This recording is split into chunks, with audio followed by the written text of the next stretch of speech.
Assalamualaikum warahmatullahi wabarakatuh. Selamat siang Pak Fatah.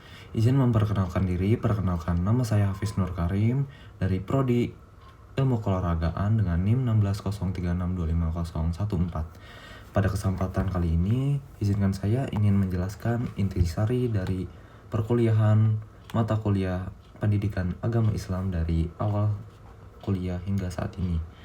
Jadi, saya akan menyampaikan intisari mengenai konsep ketuhanan, Al-Quran sebagai pedoman hidup, serta makna Islam dalam kehidupan sehari-hari. Nah, pertama, kita perlu memahami siapa itu Tuhan. Dalam Islam, Tuhan itu adalah Allah Subhanahu wa Ta'ala, Sang Pencipta seluruh alam semesta yang Maha Esa, Maha Kuasa, Maha Mengetahui, dan Maha Pengasih lagi Maha Penyayang.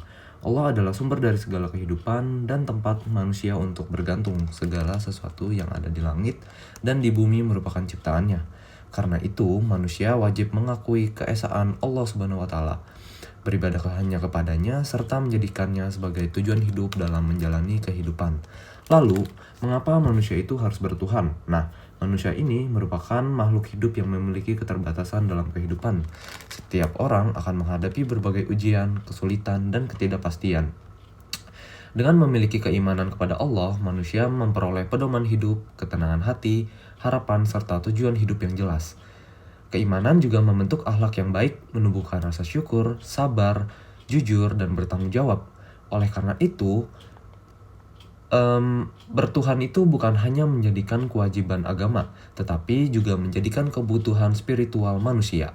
Nah, selanjutnya, bagaimana kita bisa berinteraksi dengan Tuhan? Nah, hubungan manusia dengan Allah dapat diwujudkan melalui ibadah, seperti sholat, doa, membaca dan mengamalkan Al-Quran, berzikir, berpuasa, bersedekah, serta selalu menaati perintah-perintahnya dan menjauhi larangannya. Interaksi dengan Allah juga tercermin dalam perilaku sehari-hari, seperti berbuat baik kepada sesama, menjaga amanah, menghormati orang tua, dan menjaga lingkungan. Dengan demikian, hubungan dengan Allah tidak hanya dilakukan melalui ibadah yang ritual, tetapi juga melalui akhlak mulia dalam kehidupan sehari-hari. Nah, sebaliknya, apabila manusia tidak memiliki Tuhan atau tidak menjadikan Allah sebagai pedoman hidup, maka hidupnya akan kehilangan arah dan tujuan.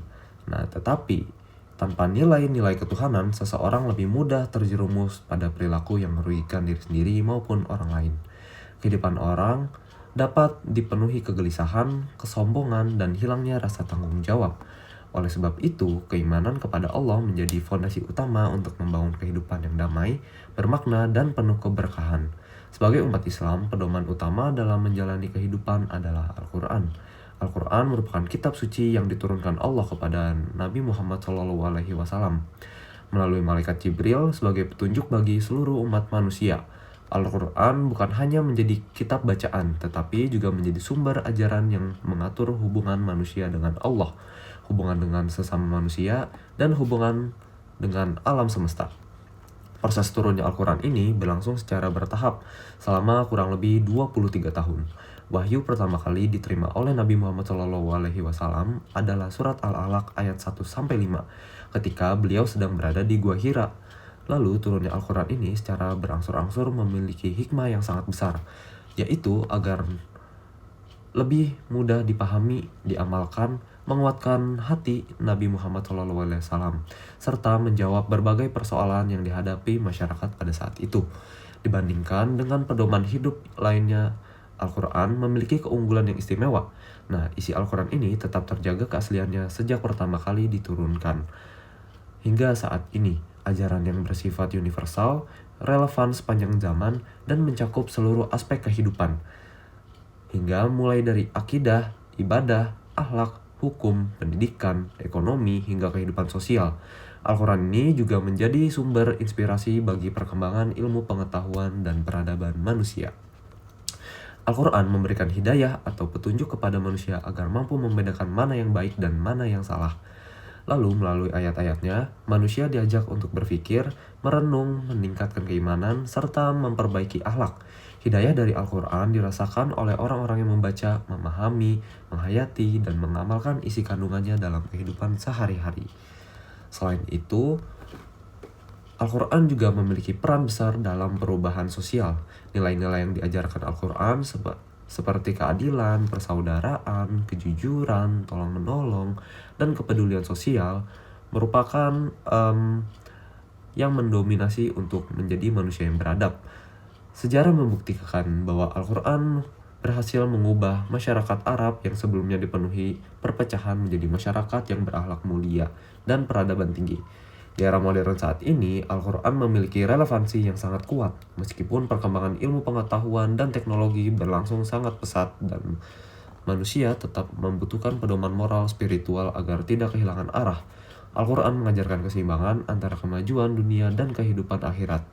Terakhir, kita memahami makna Islam itu sendiri. Kata Islam berasal dari beberapa kata dalam bahasa Arab, yaitu salam yang berarti damai, aslama yang berarti menyerahkan diri kepada Allah, istaslama yaitu yang berarti menyerahkan diri secara sepenuhnya, lalu ada salim yang berarti suci, murni, dan bersih, serta salam yang berarti aman, sejahtera. Makna-makna tersebut menunjukkan bahwa Islam adalah agama yang mengajarkan kedamaian, kepasrahan kepada Allah, kesucian hati, serta menciptakan kehidupan yang aman, tentram, dan penuh kasih sayang. Sebagai penutup, dapat disimpulkan bahwa manusia membutuhkan Allah sebagai tempat bergantung dan sumber untuk petunjuk hidup. Al-Quran merupakan pedoman hidup yang sempurna, memberikan hidayah, membentuk akhlak, serta menjadi solusi bagi berbagai persoalan kehidupan, baik pada masa lalu, masa kini, maupun masa depan.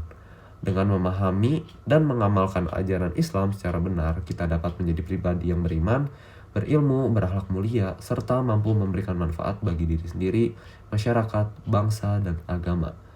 Kurang lebihnya mohon maaf.